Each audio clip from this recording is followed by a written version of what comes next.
Welcome to episode number 82 of the Beyond Social Media Show. This is the podcast for marketing, advertising, public relations, and communications professionals. We are recording live on Google Hangouts on February 7. I almost said 27. I want to skip the month, apparently. February 7, 2015. I am David Erickson, your co-host. You can find me at D. Erickson on Twitter. I'm the VP of Online Marketing for Kowalski & Courage, Minneapolis public relations firm. I am with my co-host, B.L. Achman. BL you can find at What's Next on Twitter. She's the CEO of Maximum-Plus.com, and she writes for Ad Age as well. Our show format, for those of you who are new to it, we broadcast. We do the worst of what happened in online communications every week. We follow that up with the best of what happened. We talk about some shiny new stuff that we found, and we wrap it up with some stats that you'll want to know. You can find us online at BeyondSocialMediaShow.com. We're on Twitter at BSMediaShow. Subscribe to our email newsletter so you don't miss a broadcast. BeyondSocialMediaShow.com/newsletter. We have exclusive content there. BL, you always have the honors. What was the worst thing that happened last week? Well, I don't know if it was the absolute worst, but it's from the brands. Will the brands ever learn files? There was an idiotic prank on Gawker that Coke had in their Super Bowl commercial. They asked people to use the hashtag #MakeItHappy and then talk about they were going to turn the hate that you found online into something happy. A very bizarre idea to begin with, if you ask me. And so Gawker wondered, well, what if what was unhappy was Hitler's autobiography, Mein Kampf? And so they made an auto bot tweeter thing that would tweet the book line by line, and then at Coke and so then what Coke did was they took the words and they turned them into sort of like happy pictures, and after about a dozen tweets, they realized that they were tweeting Mein Kampf, and so they stopped. And Coke said, in the wake of the replication of Mein Kampf, Coca-Cola has suspended the Make It Happy tweet campaign. All Mein Kampf tweets have been removed, and the Coca-Cola handle is no longer responding to Make It Happy tweets with ASCII art or at all, really. And then the company said to Adweek that, the message is simple, the internet is what we make it, and we wanted to inspire people to make it a more positive place, blah, blah, blah.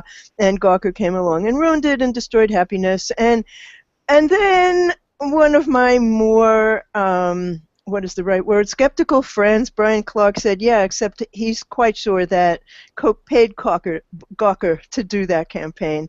So, who knows, but the whole thing is just like stupid. Yeah, I would be. This whole thing is bizarre, and I don't know. I'd be highly skeptical of Coke paying Gawker to do that. But that just doesn't sound right. Why on earth would they? I mean, can we end the automated campaigns already? Well, that's just the point. Remember what happened to the New England Patriots when they asked people to create their own shirts, and there was hate stuff there, and they had to apologize. Doesn't anybody learn from this stuff? Oy. Doesn't appear so.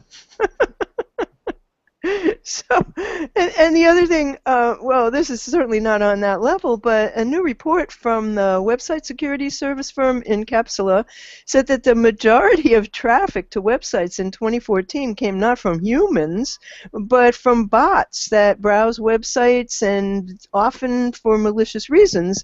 And it said that to the average website, the traffic from bots is between 63 and 80%.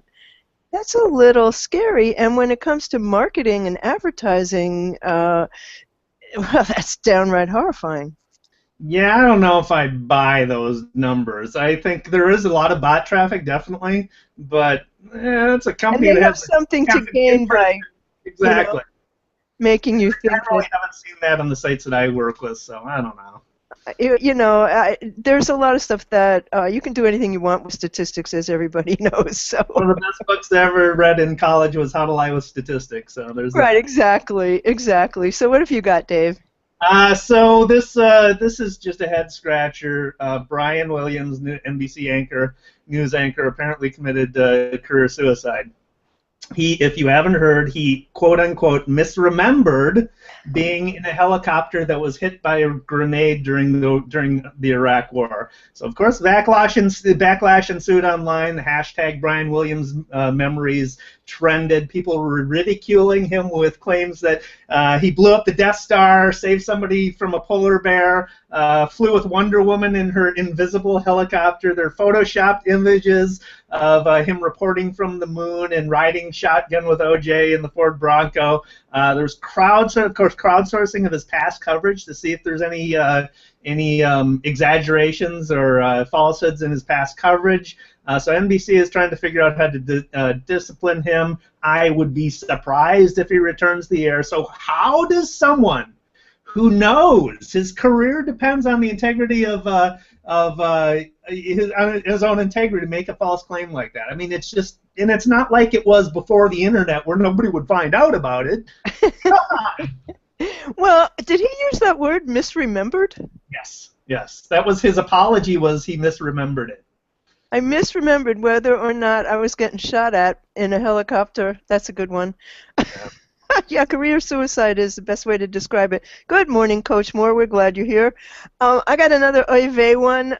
There's a Vibrator company that has these semi-trucks that are rolling around on the highway with pictures of a bikini-clad woman on the side of the truck.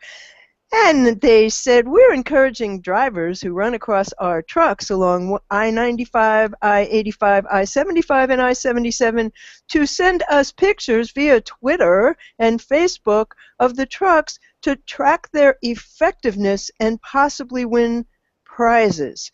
All customers will get 50% off when they use the code RIG at checkout at their website. So the drivers don't only have to take their eyes off the road to take the picture, but then they have to look for and remember a hashtag. Steve Hall at AdRants described it in one word, and I think that's the best word there is: fail. Yeah, I mean, you haven't really thought through that one. It's like when you when you see QR codes on billboards or trucks. Really? So you're sort of encouraging people to, you know. Yeah, absolutely insane. So I think that brings us to good news, and the good news is great. The Pope Francis, the rockinest Pope ever, did a hangout on air from the Vatican the other day, and it was a 19-minute hangout, and in it he discussed the launch of Scholus Labs and Scholus Italian Occorrentes project, which challenges students, developers, and experts to use technology to improve education. And he was joined in the hangout by kids with special needs from Spain, India, Brazil, and the U.S., asking them how technology is helping them study, play, and communicate. Oh, wow, that's just phenomenal.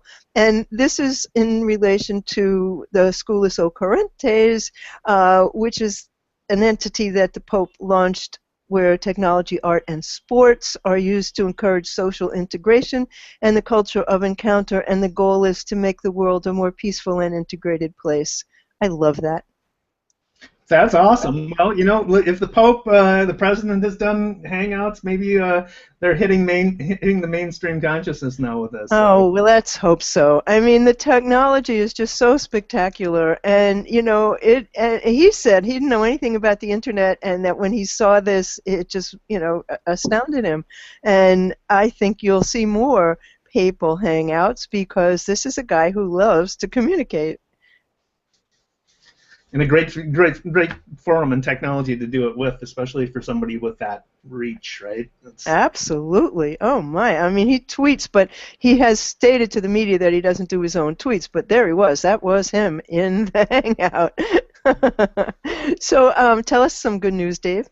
Good news, I think huge news actually. Google and Twitter have reached a deal. They're dating again. Google and Twitter have reached a deal to allow Google to access to Twitter's fire hose of data on tweets. So the deal gives Google access to their fire hose. It gives Google the ability to include tweets in search results.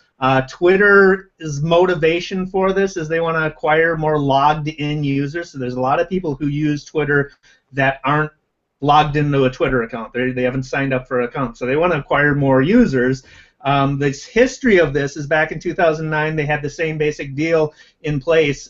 Google wanted that. Google wanted it because they needed the social signals from tweets that they didn't have Google Plus or Google Buzz at the time.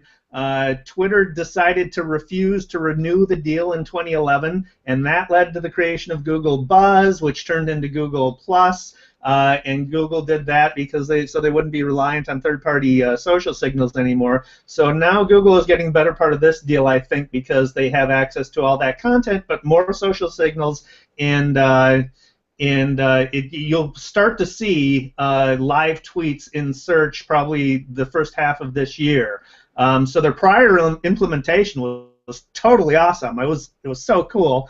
You'd search for a topic and you would see a section with live web in it, and there would be tweets that were scrolling in real time. You could pause them, you could drill down into them, and you could see sort of like bursts of conversations on Twitter on a timeline within Google. And so, for an example, Glee, when Glee was popular, people would talk about Glee as the show was going on. You could go in after the fact and drill down to the minute of what people were saying on Twitter regarding the show. So it was virtual focus group. You could actually go in and see how people were reacting to each minute of the show. It's pretty amazing.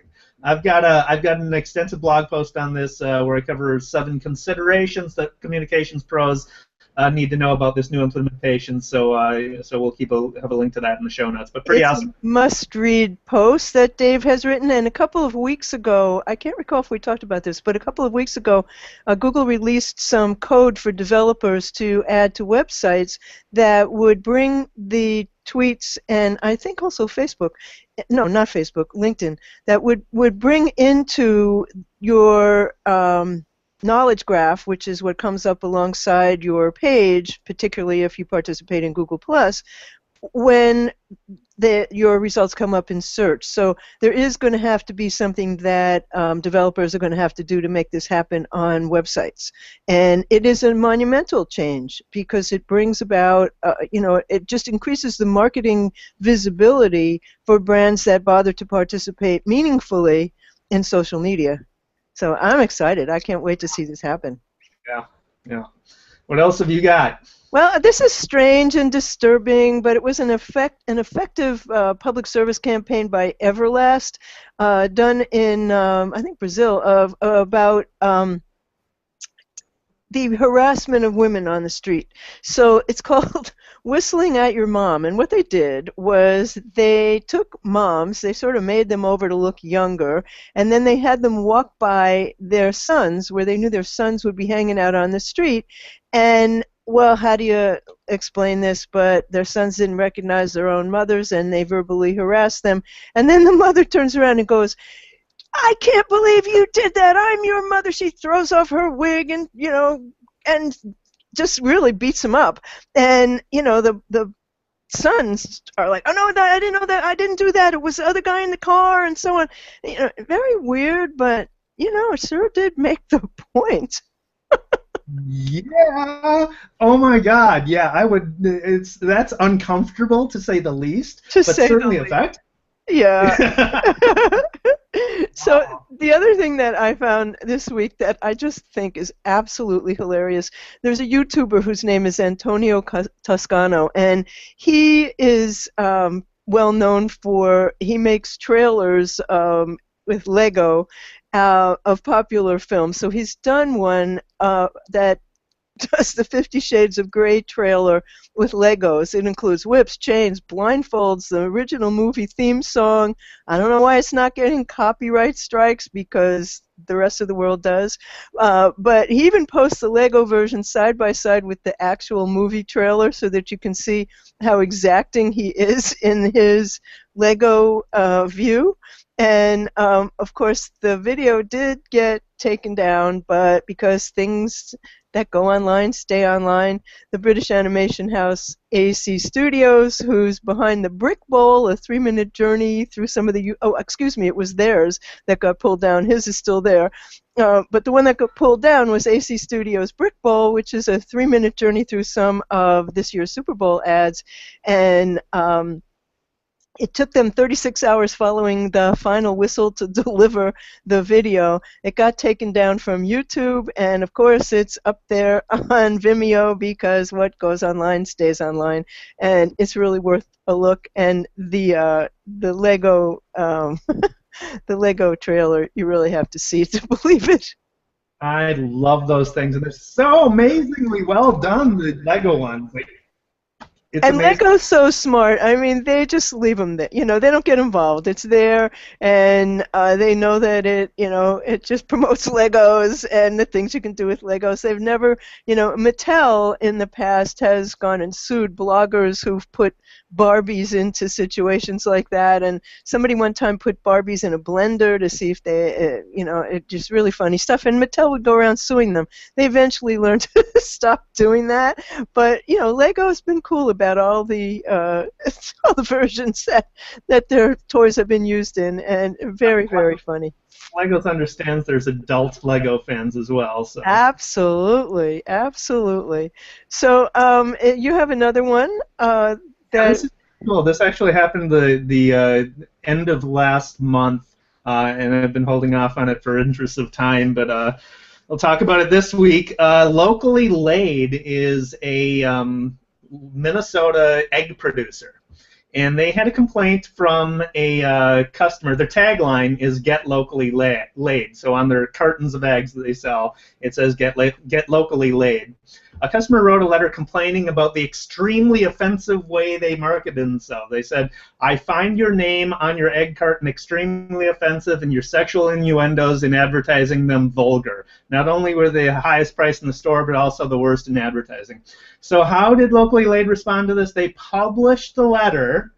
They published this guy's letter and responded by, in a really lengthy blog post.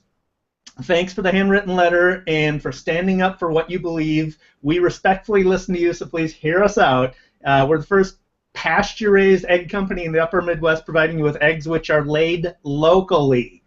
The blog post goes on to explain the environmental impact of shipping food across country. They plant a tree with every shipment to offset their carbon footprint.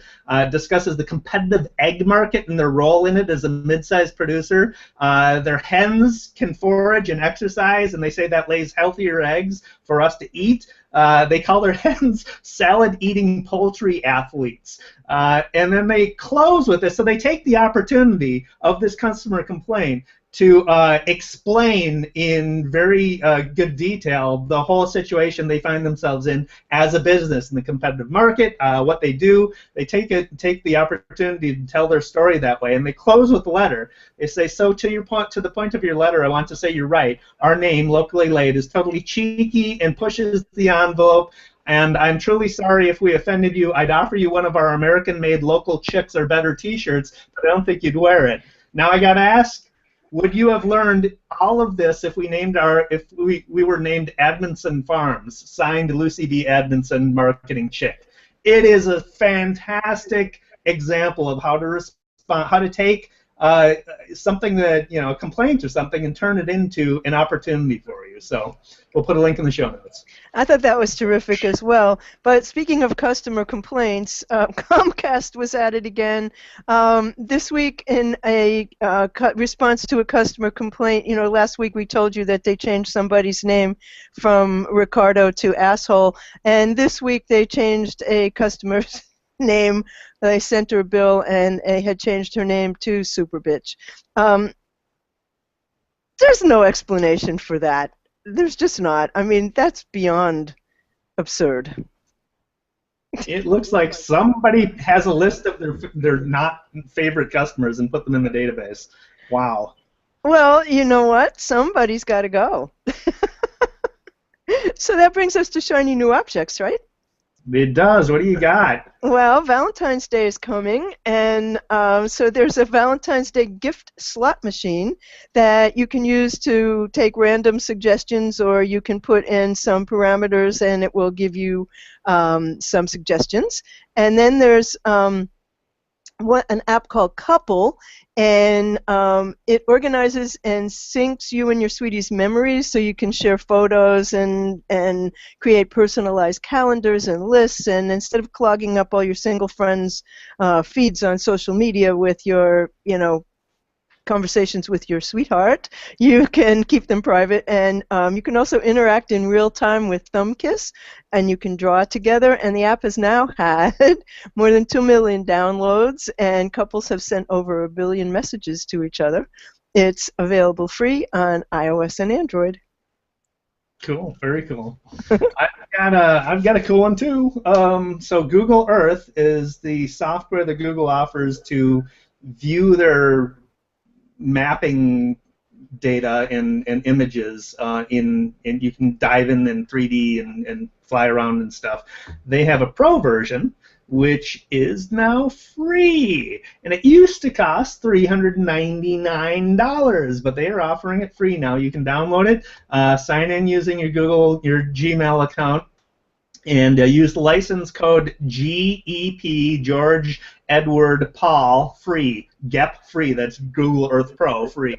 Enter that in, you'll get free access. It has advanced measurements, so you can do your own mapping using the Google Earth Pro tool. It has high-resolution printing. They have exclusive Pro data layers. You can import spreadsheet data, so if you've got a bunch of geographic coordinates or addresses in a spreadsheet, you can upload them in bulk and assign place marks in bulk. So if you've got a mapping project, it's great for that. And it has a movie maker, so you can export Windows Media and QuickTime HD movies up to 1920 by 1080 pixel resolution. So you can do high-def flyovers that you could do a high-def flyover using this tool as part of your video project if you needed to do something like that. So it's a pretty awesome tool. That really is awesome. Google's been very busy this week. Their Project Tango, which lets you scan the whole world in 3D with your phone, is they say that they want this technology to trickle out into developers' hands and into those of consumers later this year, starting with integrating Tango into some. They haven't announced which phones are going to get it, but the technology takes over 250,000 measurements every second to build a map of the 3D environment. So it becomes very clear that Google is going to be in the smartphone market, as far as I can see, and Project Tango can be used to create 3D content for 3D printing. So developers are already working on building mapping tools, games, and other kinds of applications that will help the blind actually to navigate their surroundings. So they've been extremely busy at Google lately. That's very cool, and that's an example of their sort of skunk work. So they pour a lot of money in development of stuff that they don't know will amount to anything. That technology actually comes from their self-driving cars. So they have that thing on the top that maps the environment as the car is driving to know what not to hit. So they put it in a smartphone technology. That's a pretty remarkable turn of events, really. I mean, and the Google Maps, like you see the Google Earth cars in my neighborhood all the time. I see them on the street, and you can like look in your own house, which is a little creepy. So, also, we definitely want to talk about the fact that we have a newsletter that we hope you'll subscribe to. You can do that on our website, and it's just beyondSocialMedia.com/newsletter, right, Dave? Absolutely. Yeah, and go ahead. That's all I had to say. Are we done with the cool tools? Sorry, what? Yes. Talk about projects. This month, February, is Cancer Awareness Month, and I did an interview with the CEO of the American Institute for Cancer Research, and I have a 2-minute video. We'll post the link of my interview with Kelly Brown, and in it he says that diet and exercise can prevent 50% of all cancers. And they're not major changes that you have to make. So I asked him, what's enough exercise? And he tells us in the video. So we'll put the link in there. And we envision and imagine a world without cancer, and I hope it's soon because cancer has hurt so many people I know and love. Yeah. Cancer sucks. Yeah, it does. So I don't have any projects. Let's go into the daily numbers. Okay, go Uh, ahead. I have a infographic from BuzzStream and Fractal. They have 220,000 articles they examined from across 11 industries to determine what is the most socially shared content by type. And so I'm just going to list two stats. You can see the rest of the stats in the infographic. Lists. Content that include lists performed best in June, September, October, respectively, and earned 25 to 32% of their shares for the travel and entertainment verticals. Videos performed best in September, November, and October, respectively, and earned 25 to 35% of their shares for entertainment and educational verticals. The infographic goes through a bunch of the different research that they did, so you get much more stats on that. But pretty cool breakdown of how content performs and the types of content. And very useful information, really worth knowing. I just would like to do a quick shout out to Scott Silverstein, who is recovering from surgery. So glad you're doing so well, Scott. So I think that brings us to the end of the show. It does indeed. Okay, well, thank you for watching episode 82 of the Beyond Social Media Show. Links to all of the content will be at beyondsocialmediashow.com/82. Please, please, please let us know what you think by leaving us a review at beyondsocialmediashow.com/love. And you will find David Erickson online. He's D. Erickson on Twitter. eStrategy Blog is his blog. Creative PR blog, creativepr.com/blog is his business blog.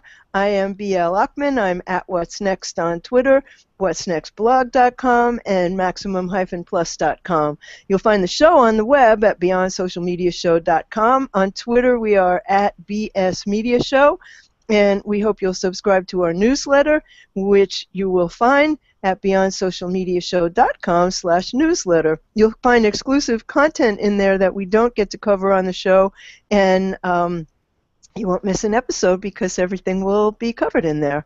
So thank you so much for watching, and we will see you next week, same time, same station, with episode 83 of the Beyond Social Media Show. Thanks for watching.